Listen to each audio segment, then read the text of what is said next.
সংবাদ সবাইকে স্বাগত জানাচ্ছি। আমি ফিরোজ তোহা। শুরুতেই সংবাদ শিরোনাম জানিয়ে দেব এই মুহূর্তে হাতে পাওয়া সর্বশেষ গুরুত্বপূর্ণ আপডেট বাংলা সংবাদ।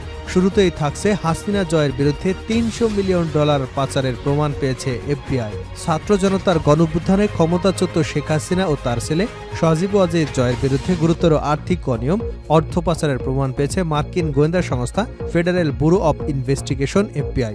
লন্ডনের প্রতিনিধির মাধ্যমে বিষয়টি নিশ্চিত করেছে এফবিআই। প্রিয় দর্শক, শেখ হাসিনা এবং তার ছেলে 20 বছর বাংলাদেশে ক্ষমতায় ছিল, আর এই ক্ষমতায় থাকাকালীন বাংলাদেশ থেকে বিলিয়ন বিলিয়ন ডলার পাচার হয়েছে। এই পাচারের তথ্য ফাঁস করেছে এফবিআই। জানাবো বিস্তারিত, সঙ্গে থাকুন। এবারে জানাবো দেলোয়ার হোসেন সাঈদের পক্ষে সাক্ষ্য দিতে যাওয়া সুখরঞ্জনকে তুলে দেওয়া হয় ভারতীয়দের হাতে।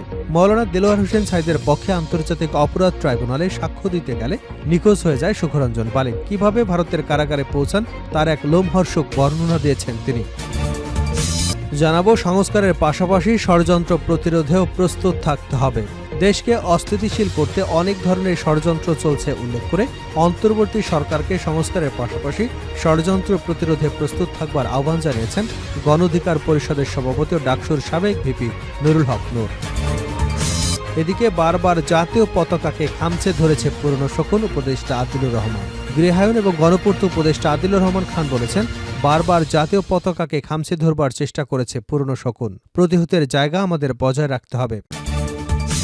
এবারে থাকছে আওয়ামী লীগের হেদায়েতের জন্য দোয়া করলেন জামায়াতের আমির। আওয়ামী লীগের দুঃশাসনের কথা তুলে ধরে দলটির যাতে হেদায়েত প্রাপ্ত হয় সেজন্য দোয়া করলেন বাংলাদেশ জামায়াতে ইসলামের আমির ডাক্তার শফিকুর রহমান।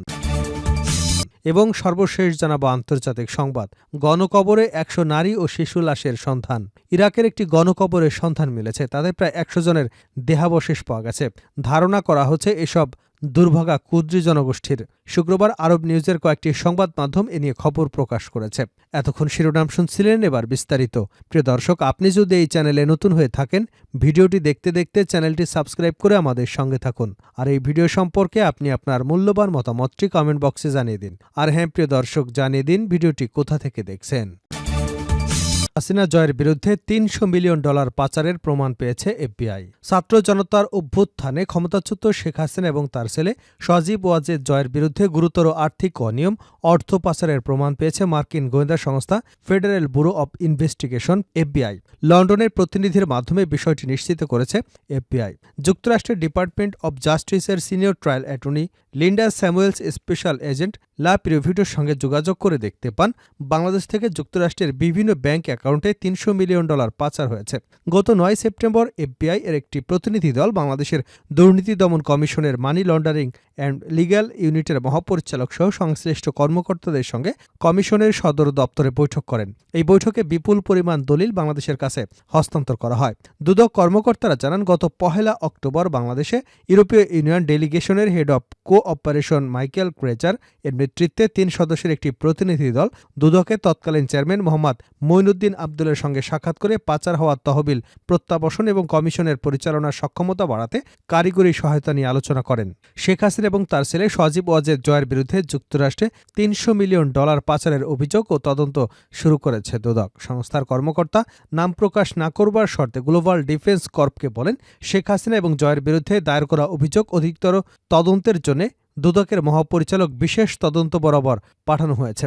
গত 17 ডিসেম্বর দুদকের মহাপরিচালক আক্তার হোসেন জানান, আওয়ামী সরকারের আমলে 9টি অগ্রাধিকার উন্নয়ন প্রকল্পে অনিয়ম, দুর্নীতির মাধ্যমে শেখ হাসিনা জয়, শেখ হাসিনার বোন Rehana, British MP tulip Siddique সহ অন্যদের বিরুদ্ধে ওঠা $700 কোটি আত্মসাতের অভিযোগের বিষয়ে পৃথকভাবে অনুসন্ধান শুরু করেছে দুদক। সূত্র জানায়, বেপচা এবং বেজার আওতাধীন 9টি প্রকল্পের মধ্যে রয়েছে রূপপুর পারমাণবিক বিদ্যুৎ কেন্দ্র, আশ্রয়ন সহ আরও কিছু প্রকল্প।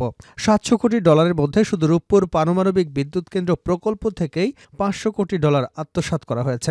বাংলাদেশের দুর্নীতি বিরোধী তদন্তে ব্রিটিশ অর্থমন্ত্রী টিউলিপ সিদ্দিক সহ তার পরিবারের নাম উল্লেখ করা হয়েছে। টিউলিপ 2013 সালে রাশিয়ার সঙ্গে বাংলাদেশের একটি পারমাণবিক বিদ্যুৎ কেন্দ্র এবং অস্ত্র সরবরাহের চুক্তির মধ্যস্থতা করেছিলেন বলে অভিযোগ রয়েছে। সেখান থেকে বিপুল পরিমাণ নগদ অর্থ আত্মসাৎ করা হয়েছিল। ব্রিটিশ প্রধানমন্ত্রীর খালা শেখ হাসিনা 20 বছরেরও বেশি সময় বাংলাদেশের প্রধানমন্ত্রী ছিলেন এবং এখন দুর্নীতি দমন কমিশনের বিস্তৃত তদন্তের মুখোমুখি হচ্ছেন। টানা 15 বছরের শাসনের পর শিক্ষার্থীদের নেতৃত্বে গণঅভ্যুত্থানের মুখে 5 আগস্ট রেহানাকে সঙ্গে নিয়ে ভারতে পালিয়ে যান হাসিনা। দুর্নীতি দমন কমিশনের কর্মকর্তাদের মতে 2014 সালে যুক্তরাষ্ট্র বনাম রিজভী আহমেদের মামলায় শেখ হাসিনার ছেলে সজীব ওয়াজেদ জয়ের নামে প্রথম নজরে আসে। এফবিআইয়ের তদন্তে জয়ের গুরুতর আর্থিক অসদাচরণের বিষয়টি উঠে আসে।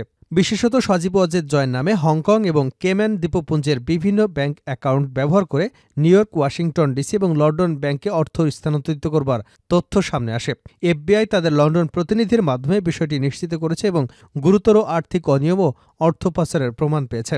একজন জ্যেষ্ঠ আইনজীবী এবং বিচার বিভাগের একজন বিশেষ এজেন্ট নিশ্চিত করেছেন, কেম্যান আইল্যান্ড এবং হংকংয়ের সেল কোম্পানির মাধ্যমে যুক্তরাষ্ট্রের বিভিন্ন ব্যাংকে বাংলাদেশ থেকে $30 কোটি জমা হয়েছে।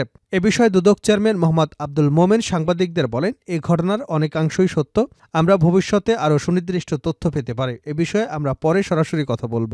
বাংলাদেশের অর্থনীতির অবস্থা নিয়ে সম্প্রতি প্রকাশিত শ্বেতপত্র অনুযায়ী কর্তৃত্ববাদী আওয়ামী লীগ সরকারের অধীনে অবৈধ তহবিল প্রবাহের কারণে 2009 থেকে 2023 সালের মধ্যে বাংলাদেশের বার্ষিক $16 বিলিয়ন পাচার হয়েছিল। সাঈদীর পক্ষে সাক্ষ্য দিতে যাওয়া সুখরঞ্জনকে তুলে দেওয়া হয় ভারতীয়দের হাতে। মওলানা দেলোয়ার হোসেন সাঈদীর পক্ষে আন্তর্জাতিক অপরাধ ট্রাইব্যুনালে সাক্ষ্য দিতে গিয়ে নিখোঁজ হয়ে যাওয়া সুখরঞ্জন বালি কিভাবে ভারতের কারাগারে পৌঁছেন তার এক লোমহর্ষক বর্ণনা দিয়েছেন তিনি। ঘটনাটি ঘটে 2012 সালের 5 নভেম্বর সকালে। অপহৃত হওয়ার পর তার সাথে কি কি ঘটেছে বাসসের সাথে আলাপকালে তার বিশদ বর্ণনা তুলে ধরেন সুখরঞ্জন বালি। সুখরঞ্জন বালি বলেন, 2012 সালের নভেম্বর মাসের 5 তারিখ আমি ঢাকায় কোর্টে গিয়েছিলাম। আমার সাথে 2 ব্যারিস্টার এবং 2 উকিল ছিলেন। আমাদের গাড়ি দেখে কোর্টের গেটে আটকে ফেলা হয়। তখন আমার সাথে থাকা আইনজীবীদের সাথে গার্ডের তর্কাতর্কি চলছিল। আমি গাড়িতে 2 ব্যারিস্টারের মাঝে বসা ছিলাম। এই সময় কিছু সাদা পোশাকের লোক আমাকে নামিয়ে টানাটানি করতে লাগলো। তারা বলছিল, যার জন্য গাড়ি থামানো হয়েছে সেই লোকই ইনি, একে আমাদের দরকার। সেই লোকেরা আমাকে গাড়ি থেকে নামিয়ে টেনে হিঁচড়ে 5-6 হাত দূরে অপর একটি গাড়িতে তুলে আমার চোখ বেঁধে ফেলে এবং একটু পরে গাড়িটি ছেড়ে দেয়। প্রায় আধা ঘন্টা গাড়িটি চলার পরে সাদা পোশাকের লোকেরা আমাকে হাঁটাতে থাকে। একসময় আমি নিচের দিকে নামার মতো অনুভব করি। কিছুদূর হাঁটিয়ে একটা দরজা খুলে অন্ধকার জায়গায় আমাকে ঢুকে দেওয়া হয়। কোনো আলো সেখানে ছিল না, অথচ তখন সকাল 10টা-11টা বাজে। সুখরঞ্জন বালি বলেন, আমাকে একটি খালি রুমে আটকে দেওয়া হয়। বাইরে কোনো শব্দ ছিল না, ঘরে কোনো জানালা বা কোনো ফাঁক ছিল না যা দিয়ে কোনো রকম আলো ভেতরে আসতে পারে। তখন আমাকে মাঝে মাঝে অল্প করে খাবার দেওয়া হতো। সেখানে কিছু লোক ছিল যারা আমাকে খাবার দিত বা পাহারায় আসতো। তারা নীল রঙের পোশাক পরা থাকত। তিনি বলেন, এর 2 দিন পর আমাকে সেই রুম থেকে বের করে অন্য একটি রুমে নেওয়া হয়। সেখানে আমাকে নিয়ে তারা জোর করে সাঈদী হুজুরের বিরুদ্ধে স্বীকারোক্তি নিতে চায়। সেই রুমে অনেকগুলো ক্যামেরা লাগানো ছিল। আমি দেখতে পাই। আমার ভাইয়ের হত্যায় সাঈদী হুজুর জড়িত কিনা জানতে চাইলে আমি তখন অস্বীকার করি এবং বলি যে যারা আমার ভাইকে হত্যা করেছে তাদের আমি চিনি, তাদের বিরুদ্ধে আমি সাক্ষ্য দিতে পারবো। কিন্তু তারা বারবার আমাকে সাঈদী হুজুরের বিরুদ্ধে সাক্ষ্য দিতে বলে এবং এক পর্যায়ে তারা আমাকে মারধর সহ কারেন্ট শক দেয়, নির্যাতন করে। সুখরঞ্জন বালি বলেন, তারা আমাকে এক পর্যায়ে টাকা দিয়ে লোভ দেখানোর চেষ্টা করে। এরপরও রাজি না হলে তারা অমানবিক নির্যাতন চালায়। সেখানে টানা কয়েকদিন ছিলাম। তারা বিভিন্ন সময় বিভিন্ন ঘরে নিয়ে জিজ্ঞাসাবাদ করত। তখন 3-4 জন ছিল, জিজ্ঞাসাবাদ করত। সুখরঞ্জন বালি বলেন, তাদের অত্যাচারে আমি অসুস্থ হয়ে যাই। কয়েকদিন সেখানে থাকার পর তারা একদিন সকাল 7টা কি 8টার দিকে আমাকে চোখ বেঁধে গাড়িতে তোলে। আয়নাঘর থেকে যখন গাড়িতে ওঠানো হচ্ছিল তখন আমি ভয়ে ভয়ে জানতে চাই আমাকে কোথায় নিয়ে যাচ্ছেন। জবাবে তারা বলছিল, আমরা তোকে তোর দেশে নিয়ে যাব। বল কোথায় নামিয়ে দিলে তুই তোর বাড়ি চিনে যেতে পারবি। তখন বলি, বাগেরহাটে নামিয়ে দিলে আমি আমার বাড়িতে যেতে পারবো। সারাদিন ধরে গাড়ি চালানোর পর মাঝে একবার ফেরিতে ওঠানো এবং নামানো হয়, সেটা আমি অনুভব করতে পারি। তিনি বলেন, এক পর্যায়ে আবারও গাড়ি চলতে শুরু করে। দীর্ঘক্ষণ চালানোর পর 2 জন লোক গাড়িতে ওঠে। এর কিছুক্ষণ পর 10 বা 12 মিনিটের মতো হবে গাড়িটি চলতে চলতে থেমে যায়। এ সময় গাড়ি থেকে আমাকে নামানো হয় এবং চোখ খুলে আমাকে সামনে আগাতে বলা হয়। সুখরঞ্জন বালি বলেন, জায়গাটা বাগেরহাট কিনা সেটা বুঝতে চেষ্টা করি। আমি বুঝতে পারি যে ওটা বাগেরহাট নয় এবং স্পষ্ট দেখতে পাচ্ছি সামনে বিএসএফ একটা বর্ডার এলাকা। সেখানে যারা আমাকে নিয়েছে কান্না করতে করতে আমি বিএসএফ এর হাতে তুলে না দিতে তাদেরকে অনুরোধ করি। আমি বলি, এদের হাতে তুলে দেন না, প্রয়োজনে আমাকে মেরে ফেলেন। এ কথা বলতে বলতে আমি মাটিতে পড়ে যাই। সুখরঞ্জন বলেন, আমাকে নেওয়া গাড়ির লোকজন জোর করে বিএসএফ এর কাছে দিয়ে আসে। এ সময় আমি দেখতে পাই গাড়িতে 6 থেকে 7 জন সবুজ পোশাকের পুলিশ, সাথে 2 জন বিজিবির সদস্য আছেন। তখন আমি বুঝতে পারি গাড়ি থেকে নামিয়ে যাদের নেওয়া হয় তারাই বিজিবি। সুখরঞ্জন বলেন, বাংলাদেশের একজন নিরপরাধ নাগরিককে রাষ্ট্রের আইনশৃঙ্খলা বাহিনী আরেকটি দেশের রাষ্ট্রীয় বাহিনীর হাতে তুলে দেয় কেমন করে। কান্নাজড়িত কণ্ঠে সুখরঞ্জন বালি বলেন, আমি যেতে না চাইলে জোর করে তারা আমাকে ধরে বিএসএফ সদস্যদের হাতে তুলে দেয়। বিএসএফ কিছু জিজ্ঞাসা না করে আমাকে প্রচণ্ড মারপিট শুরু করে। বিএসএফ হিন্দিতে কথা বলছিল এবং আমি আমাকে না মারবার জন্য বাংলায় বোঝাতে চেষ্টা করি। আমার কোনো কথা তারা বুঝতে পারছিল কিনা তাও আমি বুঝিনি। এক পর্যায়ে বিএসএফ মোটা দড়ি দিয়ে পেছন দিক থেকে আমার হাত বেঁধে ফেলে। হাত বাঁধা সেই দাগ এখনো স্পষ্ট। এটা তিনি এই প্রতিবেদককে দেখান। সুখরঞ্জন বালি তার উপর নির্যাতনের বর্ণনায় বলেন, মোটা লাঠি দিয়ে বিএসএফ তাকে মারতে থাকে। এতে তিনি ডান হাতের কনুইতে প্রচণ্ড আঘাত পান। ডান হাত দিয়ে ভালোভাবে তিনি কাজও করতে পারেন না। বিএসএফের মারের পরে তিনি প্রায় 3 ঘন্টা বেহুশ হয়ে পড়েন। সুখরঞ্জন বালি বলেন, আমি বিএসএফকে বলতে থাকি আমি ইচ্ছা করে এখানে আসিনি, কিন্তু আমার কথা বুঝতে না পারায় তারা আমাকে বেধড়ক মারধর করে। আমাকে মারার কোনো কারণ বুঝিনি। বিএসএফের ক্যাম্পটির বিষয়ে জানতে পারি এটি বৈকারি বাজার, পশ্চিমবঙ্গের উত্তর 24 পরগনা জেলার স্বরূপনগর এলাকা। এরপর বসিরহাট জেলে আমাকে 22 দিন রাখা হয়। সেখানে একদিন আমাকে কোর্টেও নেওয়া হয়। এরপর আসা হয় দমদম জেলে। সুখরঞ্জন বলেন, দমদম জেলে থাকাকালীন সেখানে এক বন্দী সম্পর্কে আমার ভাগ্নে হয়, তাকে আমি দেখি। সে আমাকে চিনতে পারেনি। আমি সুযোগ বুঝে তাকে আমার পরিচয় দিলে সে আমায় জড়িয়ে ধরে বলে, মামা তুই বেঁচে আছো? আমরা তো জানি তুমি মারা গেছো।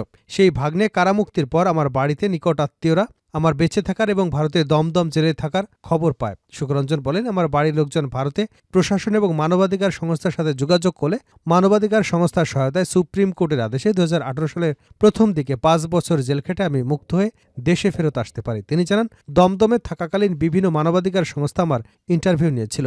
তিনি বলেন, মুক্তিযুদ্ধের সময় কারা আমার ভাইকে হত্যা করেছে সেই দৃশ্য আমি আমার বাড়ির পাশের টয়লেটের ভেতরে লুকিয়ে থেকে নিজে দেখেছি। সেখানে সাইদি হুজুরকে আমি দেখিনি।